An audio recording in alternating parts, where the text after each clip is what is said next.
Ndani ya saa 48 baada ya kupoteza fainali ya kombe la Carabao dhidi ya Manchester City, nguzo tano muhimu zaidi za Arsenal, William Saliba, Gabriel Magalhaes, Leandro Trossard, Jurrien Timber na Eberechi Eze, wote walitoweka kwenye majina ya timu zao za taifa. Je, kweli ni janga la kimatibabu au ni mbinu iliyopangwa ya kujiondoa?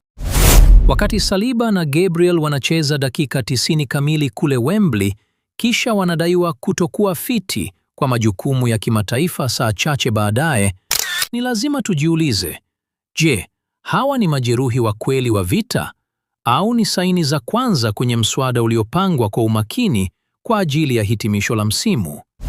Wakati huu ni kama umepangwa vizuri mno kiasi kwamba huwezi kuita wa bahati mbaya. Jibu lipo kwenye kamari ya hali ya juu ya soka la kisasa. Kwa nini uhatarishe taji kwa ajili ya mfululizo wa mechi za kirafiki zisizo na maana? Mikel Arteta anajua kuwa historia haiandikwi Boston au Orlando. Inaandikwa kwenye matope ya mbio za mwisho nchini Uingereza. Arteta hafanyi tu usimamizi wa majeraha, anajikusanyia jeshi lake. Je, ungependelea mlinzi wako nyota akihangaika kwenye mechi ya kirafiki katikati ya mwezi Machi, au awe fiti na mwenye njaa kwa ajili ya kombe la FA na mbio za mwisho kuelekea jukwaa la ushindi? Ni maoni yangu tu, lakini tafakari litabaki kwako.